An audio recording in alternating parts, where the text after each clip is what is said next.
Good morning students. हम लोगों का रिवीज़न लास्ट वीडियो में शुरू हो चुका था, लेकिन आज हम लोग उसको सिलेबस को रिवीज़न को करने से पहले मैं आप लोगों को कुछ बातें क्लियर कर देना चाहूँगी कि हम लोग जल्दी ही एक मॉक टेस्ट लेने वाले हैं। वो आपको डेट और टाइम आपको ग्रुप में शेयर कर दिया जाएगा, उसको आपको पता चल ही जाएगा। लेकिन आप लोग एक बात का ध्यान रखिएगा कि हो सकता है जो आपके पास मॉक टेस्ट पहुँचे 20 मार्क्स का होगा वो, और जो आपके पास पहुँचे वो मे बी आपके सिलेबस का या आपकी बुक का ना हो। उसमें कुछ भी परेशान होने की ज़रूरत नहीं है कि मैम ये तो 7th का बुक का है या मैम ये तो 9th की बुक का है। वो सिर्फ एक मॉक टेस्ट है। उसको करने का पर्पस सिर्फ हमारा इतना है कि आपके पास लिंक पहुंच पा रहा है कि नहीं पहुंच पा रहा है, लिंक ओपन हो रहा है कि नहीं हो रहा है, आप फ़ोटो अपलोड कर पा रहे हैं कि नहीं कर पा रहे हैं, टाइमली सबमिट कर पा रहे हैं कि नहीं कर पा रहे हैं, ये सारी प्रॉब्लम्स आ रही हैं कि नहीं, ये सब देखने के लिए ही हम ये मॉक टेस्ट ले रहे हैं। इसलिए आपको उसे देना कंपलसरी है, क्योंकि अगर आप नहीं देंगे और फिर बाद में यूनिट टेस्ट के समय अगर आपको कोई प्रॉब्लम जाएगी तो फिर उस समय उसको सॉल्व करना मुश्किल हो जाएगा। इसलिए आपको कंपलसरीली टेस्ट तो देना ही है। हाँ, अगर आपके सिलेबस का नहीं है, अगर आपके सिलेबस का है तब तो कोई बात ही नहीं है, आप लिखेंगे उसको। और अगर नहीं है तो भी आपको, मान लो क्वेश्चन 1 दे रखा है, वो क्लास 7 का है, कोई बात नहीं है, आप अपना कोई सा भी उत्तर उठाकर वहाँ पर लिख दीजिए।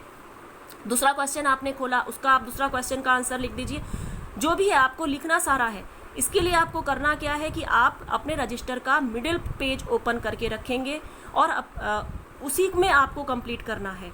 आपको हर एक क्वेश्चन का पिक अपलोड नहीं करना है, क्योंकि अगर आप ऐसा करने चलेंगे तो आपका टाइम बहुत ज़्यादा वेस्ट हो जाएगा और बहुत सारे पिक्स आपको अपलोड करने पड़ेंगे। आपको करना ये है कि आप मिडिल शीट में ही आपको हर हालत में आपको उसी में अपना क्वेश्चन पेपर अटैम्प्ट करना है। मान लो किसी कारण से अगर आपका उस पेज में नहीं हो पाया, उसमें डरने की, टेंशन लेने की बात नहीं है। उस केस में आप दूसरे पेज पर भी कर सकते हैं, लेकिन आपकी कोशिश ये रहनी चाहिए कि 99.9% आपका उसी में कंप्लीट हो जाए। हालांकि पेपर उतना ही बड़ा होगा कि आपका 2 पेज में कंप्लीट हो जाएगा।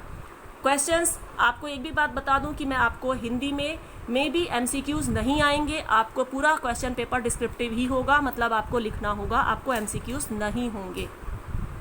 आपको करना क्या है, आप मोबाइल पे आपका क्वेश्चन पेपर ओपन हुआ, आपने उसको ओपन किया, आप लिखते जाइए, उसके आंसर्स स्क्रॉल करते जाइए।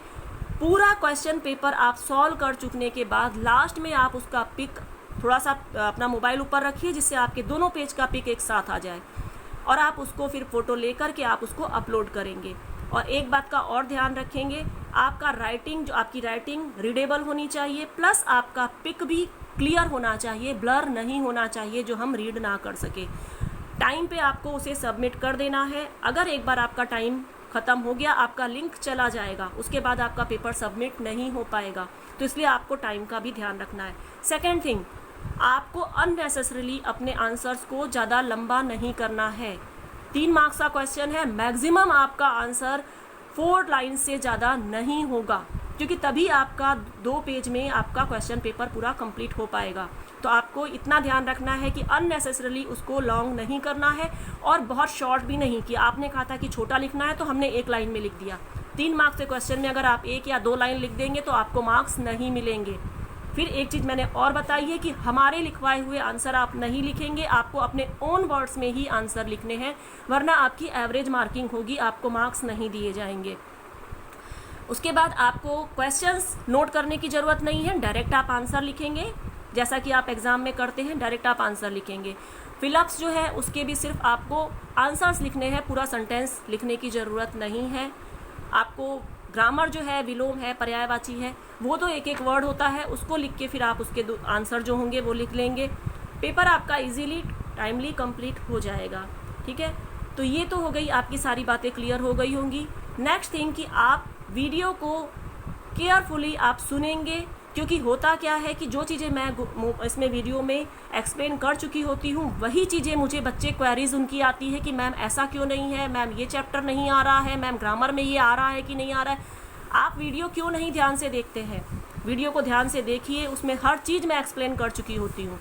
अगर वीडियो में मेरी एक्सप्लेन की हुई किसी भी बात की मेरे पास क्वेरी आएगी, मैं उसका रिप्लाई बिल्कुल भी नहीं करूँगी। सेकेंडली, आपको मॉक टेस्ट के मार्क्स आप नहीं पूछेंगे, क्योंकि वो सिर्फ एक मॉक टेस्ट है। हमको सिर्फ ये देखना है कि आप उसको अपलोड कर पा रहे हैं या नहीं कर पा रहे हैं। ठीक है, तो ये चीज़ें आपकी क्लियर हो गई होंगी। अब हम अपना रिवीजन शुरू करते हैं। कल हम लोगों ने आगे के पेज पढ़ लिया था। अब जब है आगे कि वहाँ पर जो है उसी घर में जो लेखिका ने गिल्लू के लिए घर बनाया था, वहाँ पर वो 2 साल रहा। वो खुद ही जो उस झूले में अपने आप को झूलता हिलाता रहता था और बाहर सब देखता रहता था। छोटा सा था लेकिन बहुत ही समझदार था। जब लेखिका लिखने बैठती तो उनका ध्यान अपनी तरफ आकर्षित करने के लिए वो क्या करता, कभी उनके पैर से आकर एकदम से पर्दे तक चढ़ जाता, फिर उस पर से तेजी से उतरता, और ये तब तक करता रहता जब तक कि लेखिका उसको पकड़ने के लिए उठ नहीं जाती। मतलब वो चाहता था कि मेरा ध्यान लेखिका का ध्यान मेरी तरफ जाए। वो चाहता था कि वो उनसे खेले। उसके बाद फिर क्या करती थी, लेखिका परेशान होकर उसे एक एनवलप में रख देती थी इस तरह से कि, क्योंकि छोटा सा तो था ही वो, कि उसके 2 पंजे जो थे वो एनवलप के बाहर निकले रहते थे और बाकी उसका पूरा शरीर लिफाफे के अंदर रहता था। लघु गात का मतलब छोटा शरीर, लघु का मतलब छोटा और गात का मतलब शरीर। और इसी स्थिति में वो बहुत घंटों तक बैठा रहता था मेज पर, और दीवार के सहारे खड़ा होकर वो लिफाफे के अंदर ही बैठा रहता था और अपनी आंखों से चुपचाप बैठा हुआ लेखिका क्या कर रही है वो देखता रहता था। और भूख लगने पर टिक टिक टिक टिक आवाज़ करके लेखिका को बता देता था कि मुझे भूख लग रही है, और काजू और बिस्कुट वगैरह कुछ मिले तो वो वैसे ही लिफाफे के अंदर बैठे बैठे उसको खा भी लेता था। उसके बाद क्या हुआ कि धीमे धीमे वो बड़ा होने लग गया। अब गिलहरियाँ, क्योंकि जानवर तो देखो घर में बंद रहना पसंद करते नहीं हैं, चाहे हम चिड़िया पालें चाहे हम जानवर पालें, है ना, घर में तो उनको अच्छा नहीं लगता है। तो वो जो और भी उसकी जो दूसरी गिलहरियाँ थी जो गार्डन में घूमती थी, उनको पता था कि एक गिलहरी अंदर रहती है। तो वो लोग क्या करते थे कि खिड़की के पास आके चिक चिक करती थी और जैसे लगता था कि कुछ बातें कर रही हो। अब गिल्लू भी जो था वो जाली के पास बैठ के बाहर अपने साथियों को देखा करता था। तो लेखिका को लगा कि अब इसको अंदर बंद रखना ठीक नहीं है, इसको जो है अपने दोस्तों के साथ खेलने देने जाना ज़रूरी है। और दूसरी क्या था कि लेखिका के घर में मैंने बताया था कि बहुत सारे जानवर पले हुए थे, कुत्ते भी थे, बिल्ली भी थी। तो अब घर में उसको कमरे में बंद रखना तो मुश्किल था, और फिर उसमें ऐसे समय में कुत्ते बिल्ली उसके ऊपर अटैक भी कर सकते थे। तो उन्होंने क्या किया कि जो है वो क्या लेखिका क्या करती थी, आवश्यक कागज पत्रों के कारण मेरे बाहर जाने पर कमरा बंद ही रहता था। ठीक है, और उसके बाद मैंने कीले निकालकर जाली का एक कोना खोल दिया। उन्होंने क्या किया, गिल्लू को बाहर निकालने के लिए क्या किया कि उन्होंने जाली का एक कोना खोल दिया और उसी से जाकर के वो उसी कोने में से वो निकल के वो बाहर अपने दोस्तों के पास चला जाता था और वहाँ पर वो खेलता रहता था। अब क्या था कि लेखिका का कमरा नॉर्मली बंद रहता था क्योंकि उसमें ज़रूरी पेपर्स वगैरह होते थे।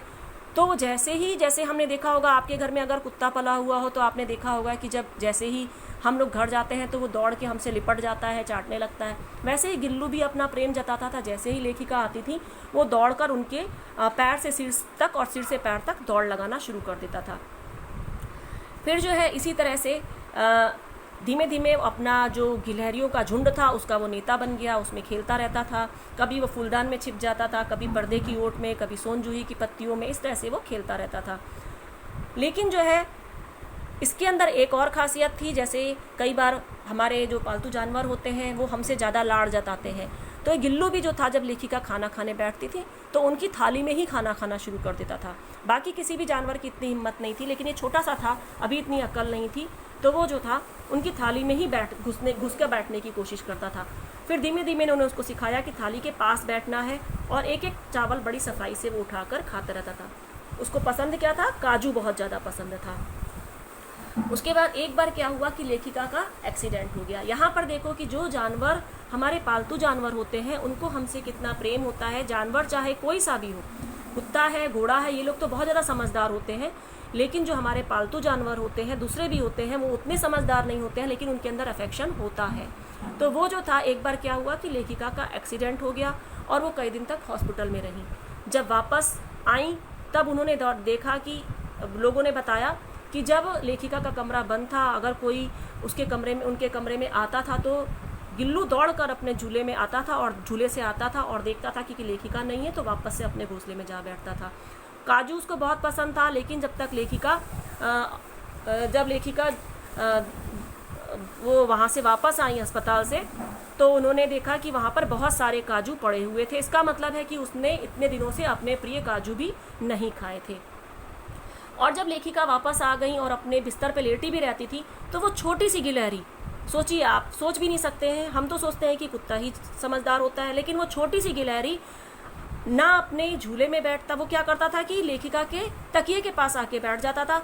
और छोटी, कितना सोचिए कितना मज़ेदार सीन होगा कि वो अपने छोटे छोटे हाथों से लेखिका के सिर पे हाथ फेरता रहता था, जैसे कि माँ अपने बच्चे के सिर पे हाथ फेरती है, वैसे वो छोटी सी गिलहरी लेखिका के सिर पे हाथ फेरती रहती थी, जैसे बालों को सहलाती रहती थी।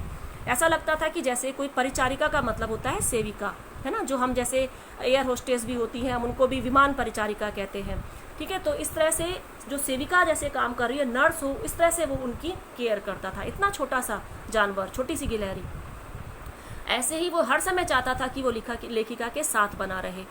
तो जब गर्मियों में वे काम कर रही होती थी तो गिल्लू बाहर नहीं जाता था, क्योंकि बाहर गर्मी, ना बाहर जाता था और ना झूले में बैठता था। वो क्या करता था कि वहीं पास में रखी हुई सुराही, सुराही क्या होती है, मटके जैसी होती है, पहले बहुत चलती थी, अभी नहीं चलती है। उसका मुंह ऊपर से पतला होता है, लंबा सा, जैसे वास होता है ना, हम लोग फ्लावर रखते हैं, उस टाइप के होती थी। बस क्योंकि अंदर पानी भरा है तो बाहर से वो ठंडी रहती थी, तो उसके ऊपर बैठा रहता था कि इससे ठंडक भी रहे और वो लेखिका का साथ भी उसको बना रहे। अब जो गिलहरियाँ होती हैं उनकी उम्र बहुत ज़्यादा लंबी नहीं होती है, मैक्सिमम उनकी उम्र जो होती है वो 2 साल की होती है। 2 साल बाद जो है उसकी भी उम्र एक तरह से ख़त्म हो गई और अपने आप से फिर वो थोड़ी सी उसकी तबीयत ख़राब लग रही होगी और उसने दिन भर ना कुछ खाया ना बाहर गया, परेशान रहा होगा। अब बोल तो सकता नहीं था कि उसको क्या परेशानी है, बस लेखिका की उंगली पकड़कर बिस्तर पे आया और ठंडे पंजों से वही उंगली पकड़कर हाथ से चिपक गया और वहीं पे वो ख़त्म हो गया। उसके बाद जो है बहुत दुख हुआ लेखिका को, उन्होंने हीटर जलाकर उसको गर्मी देने का भी प्रयास किया कि शायद ये ठीक हो जाए, लेकिन वो ख़त्म हो गया था, वो एक्सपायर हो चुका था। उसके बाद गिलहरियों की नई पीढ़ी जाली के उस पार चिक चिक करती ही रहती है और सोन जूही पर वसंत आता ही रहता है। सोन जूही की लता के नीचे गिल्लू को समाधि दे दी गई। क्यों दे दी गई सोन जूही के नीचे? क्योंकि वहीं पर वो लेखिका को मिला था, तो उन्होंने उसी लता के नीचे जो है उसको समाधि दे दी गई, मतलब उसको दफना दिया गया, उसको गाड़ दिया गया। उसके बाद जो है इसलिए भी दे दी गई क्योंकि एक तो उसके नीचे मिला था और दूसरा उसको वो लता प्रिय भी बहुत थी, वो हमेशा उसी के ऊपर चढ़ के बैठा करता था। इस तरह से जो है अब लेखिका को लगता है कि जब लेखिका को ऐसा लगता है कि जब इसमें फूल खिल रहे हैं पीले पीले, तो शायद वो गिल्लू के रूप में ही फूल बाहर आ रहे हैं, तो उनको अच्छा लगता है। ठीक है, तो ये तो हुआ हमारा चैप्टर, आज ख़त्म हुआ। नेक्स्ट वीडियो में हम इसके क्वेश्चन आंसर्स को डिस्कस कर रहे हैं। डिस्कस क्या करना है, मैम आपको करवा ही चुकी हैं, क्वेश्चन आंसर्स तो आप जानते ही हैं, तो उनको ऐसा डिस्कस करने की ज़रूरत भी नहीं है। अब आप क्या करेंगे कि आप चैप्टर को जितने भी क्वेश्चन आंसर्स मैम ने लिखवाए हैं आप उनको लर्न करेंगे। फिर बात वही है कि आपको एज इट इज़ शब्दों में नहीं लिखना है, अपने शब्दों में लिखना है। आप अभी आपका होमवर्क यही है कि आप इसके क्वेश्चन आंसर्स को लर्न करेंगे और चैप्टर्स को अच्छी तरह से पढ़ के और भी क्वेश्चंस फ्रेम कीजिए। हो सकता है फिलअप में या क्वेश्चन आंसर में आपको अंदर से कुछ आ जाए, तो आपको आना चाहिए। ठीक है, और बाकी का रिवीजन हम अगले वीडियो में करेंगे।